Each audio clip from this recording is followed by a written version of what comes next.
Skipper's Delayed Bride. Chapter 1. Ano, suko ka na? Tanong ni Fon sa kaibigan niyang si Saida. Nakakalat kasi sa harap nito ang iba't ibang magazines tungkol sa kasal. Sa dami ng pinagpipilian nito mula sa gown hanggang sa flower arrangement ay parang siya na ang nahihilo/nalilito para dito.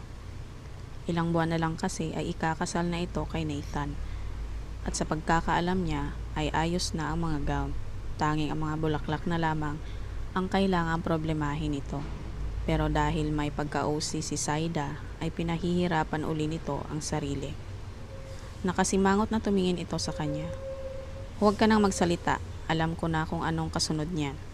Iminuwestra pa nito ang isang kamay para patigilin siya sa pagsasalita. O sige nga, Madam Auring, ano? Tanong niya rito. Lalong nalupot ang mukha nito sa pagkakasimangot. Itatanong mo uli sa akin kung gusto ko pa bang ituloy ang kasal na to. Ha!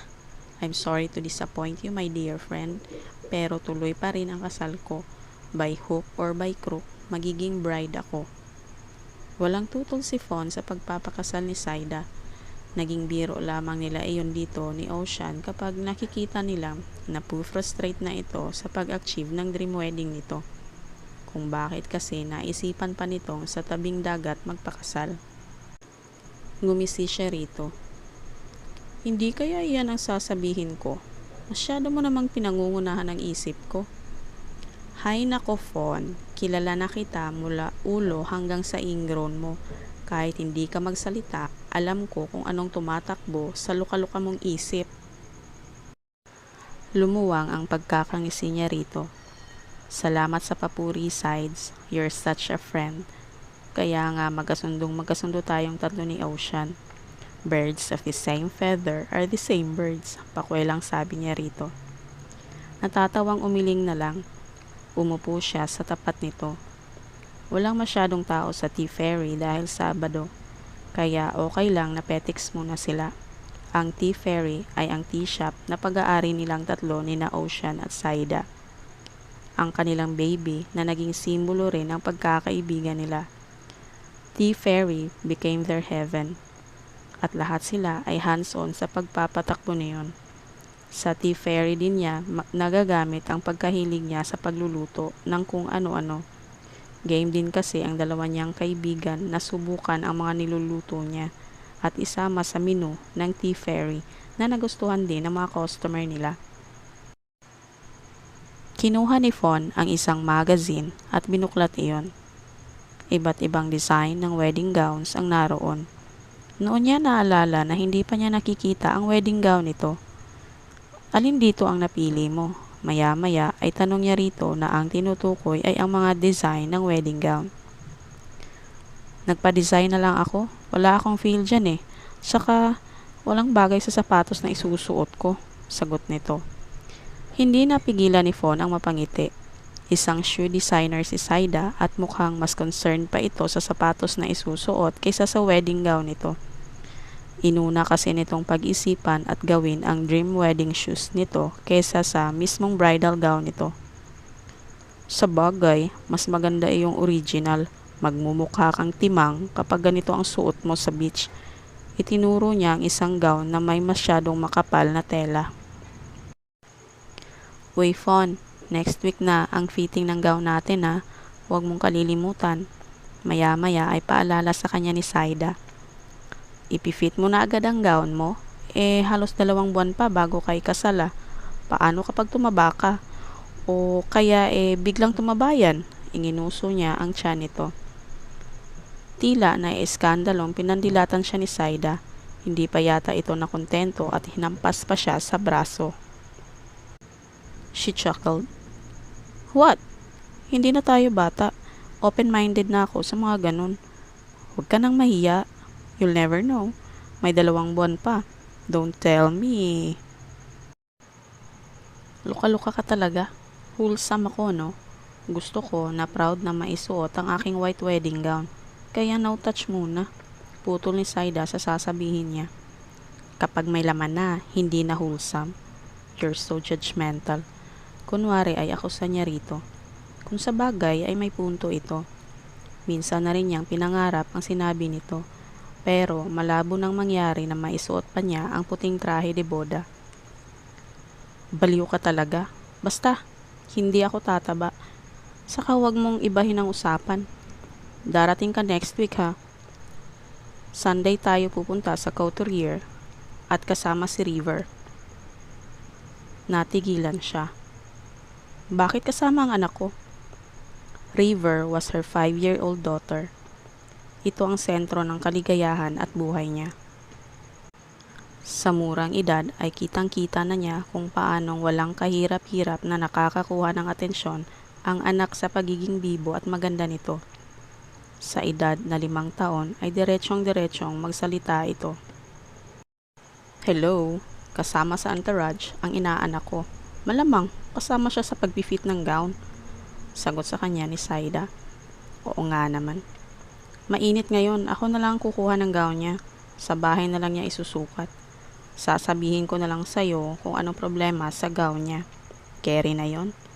At kayang-kaya ko nang tahiin kapag maluwang, sabi niya. Nagdududang tiningnan siya ni Saida. Fon, alam kong takot ka, pero hindi pwedeng habang buhay mong ikulong sa bahay si River. Aba, kulang na lang magpa-appointment kami ni Ocean para lang mabisita si River ah. Para kasing kahit sa amin ni Ocean, iniiwas mo ang anak mo. She bit her lip. Isinatinig ni Saida ang bagay na kinatatakutan niya. Takot siyang ilabas si River, hindi dahil ikinahihiya niya ang anak, but it was completely for a different reason. Dahil pagkatapos ng 5 taon ay nabuhay ang takot na yon sa puso niya. Nagsimula iyon nang makita uli niya si Skipper, ang kaibigan ng fiancé ni Saida at ng boyfriend ni Ocean na si Buster. She groaned out of frustration. Bakit kasi parang ang liit ng mundo para sa aming dalawa ni Skipper? Sino bang mag-aakalang magkaibigan si Nathan mo at si Skipper? Wala namang Nathan na nababangkit noon si Skipper na kaibigan niya. Paano mo makikita si Nathan tuwing magkasama kayong dalawa ni Skipper, nakakalimutan nyo ang mga tao sa paligid nyo? Yeah, those were the days. Sa loob-loob niya. Iurong mo na lang kaya ang kasal mo? O kaya magpa-civil wedding na lang kayo ni Nathan? Question niya. Kulang na lang ay alugin siya ni Saida dahil sa napakaganda niyang solusyon sa sariling problema. Magtigil ka nga riyan. Hindi pwede. Nakapag-down na kami sa lahat ng mga supplier. At handang-handa na ako emotionally, mentally, at physically. Kung hindi pa kayo nakakapag-down, iuurong mo ba ang kasal mo? Nagbibirong tanong niya rito. Totoong hangad niya ang lahat na makakapagpaligaya sa kaibigan niya at binibiro lang niya talaga ito. Alam at napatunayan na rin niya kung gaano kamahal ni Nathan at Saida ang isa't isa. Pinandilatan siya nito. Hindi pa rin, asa ka. Huminga siya ng malalim. Saida, paano sa araw ng kasal mo? Imposibleng mawala roon si Skipper. At kapag nakita niya ang anak ko, imposibleng maitanggi kong anak niya si River. Paano na? Isipin mo nga. Tila noon lang din nag-sink in sa kaibigan ang dilema niya at mukhang problemado na rin ito. Gusto mo bang alisin ko na lang si River bilang flower girl ko? Malumanay na tanong nito. Napabuntong hininga siya. Ang problema, gaya mo ay excited din si River na maging flower girl. First time niyang gagawin to and she's loving the idea. Alam mo bang halos araw-araw ay pinapractice niya sa bahay kung paano siya maglalakad sa aisle? Ang bag pa nga ni Mami ang ginagawa niyang basket. At ang nanay ko naman, aliw na aliw. Saida chuckled. Kahit sino naman ay naaaliw riyan sa anak mo. Napakabibo. Sana naman kapag nagkaanak kami ni Nathan katulad din ni River. Ganon kabibo at kaganda. She felt proud. Kanino pa ba magmamana? Sino nga uli ang nanay? Nakangiting tanong niya rito. Ginisihan siya ni Saida. Sino nga uli ang tatay? Balik tanong nito. Bigla ay napasimangot siya. Fine, dyan ka na nga. Bahala kang mabaliw sa kakaayos ng kasal mo riyan.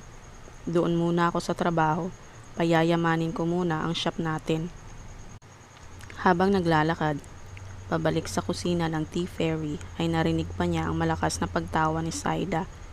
Kung bakit ba kasi hindi na lang niya naging kamukha ang anak niya. Ang sabi pa nga ng matatanda, kung sino raw ang mas kamukha ng bata ay iyon ang mas mahal ng kapareha. Gaya ng mas kamukha ni River si Skipper. Ang lumalabas ay mas mahal niya si Skipper kaysa sa pagmamahal nito sa kanya noon. Bad trip na paniniwala, sabi na lang niya sa isip. Skipper let out another sigh. Tiningnan niya sa kanyang tabi ang tasang wala ng laman. Pang-apat na tasa ng kape na niya iyon. Damn, hindi napigilang sabi niya. Sa loob ng 3 oras na nakatunganga siya sa kakaisip kung anong ipipinta niya, ay mas marami pang kape ang nasa loob ng sistema niya kaysa sa ideyang pumapasok sa isip niya. Ilang kape pa ba ang kailangan kong itumba? Tanong niya sa sarili. Tumayo siya, saka dumiretso sa coffee maker na nasa loob ng studio niya. Sumuko pa rin siya sa tawag ng kape. Halos ilang araw na siyang nakatunganga sa loob ng studio niya, pero nananatiling mailap sa kanya ang inspirasyong kailangan niya. Kung pwede lang, takutin niya ang inspirasyon na yon. Baka matagal na niya iyong hinabol at ng latigo. He had a deadline to beat. May inspirasyon ka, Skipper. Ayaw mo lang sundin. Tukso ng isip niya. He groaned again. Masarap ka talagang tirising babae ka. Kahit kailan. Panira ka ng buhay. Himutok niya. Si Fawn ang babaeng tinutukoy niya. Si Fawn Kali. Sino ang mag-aakalang magkikita uli silang dalawa pagkalipas ng 5 taon? The freaking torture that cost him 5 years of his life. Minsan, kapag nagbibiro ang tadhana, mahirap talagang tumawa. Fawn was his first love and his first heartache. Hindi niya alam kung bakit. Siya na nga ang iniwan nito, ay siya pa ang ilang na ilang tuwing magkikita ito. And worst of all, ito pa ang may ganang magbiro tungkol sa nakaraan nila. Kung bakit ba kasi, kaibigan ito ng mga babaeng nakabihag sa pihikang puso ng mga kaibigan niyang sina Nathan at Buster. Naging kasintahan ng mga ito sina Saida at Ocean na kaibigan ni Fawn. At tuwing magkikita sila ay naroon pa rin sa dibdib niya ang pamilyar na sakit nang iwan siya nito. Pero kasabay rin niyon ay ang pamilyar na tibok ng puso niya para lang dito. The familiar slamming of his heart against his chest. Maya-maya itinuon ni Skipper ang atensyon sa canvas na sinimulan niya. Hindi iyon ang dapat na inaasikaso niya dahil hindi iyon ang paintings na kasama sa commission paintings niya. Pero kusang ipinipinta ng mga kamay niya ang mukha ni Fawn noong una niyang makita ito sa restaurant. She was smiling while looking at her food. At sa paraan ng pagtingin nito sa pagkain ay tila ba napakasarap niyon. Ang bilugang mga mata nito, ang hugis pusong mukha nito, at ang mga matamis nitong ngiti na bumighani sa kanya. Altogether, Fawn was a very charming yet dangerous lady. How can I ever forget you, Fawn? End of chapter. Kung trip mong makinig sa mga istoryang babasahin ko, please click the subscribe button para makapag-subscribe ka sa channel ko. Thank you.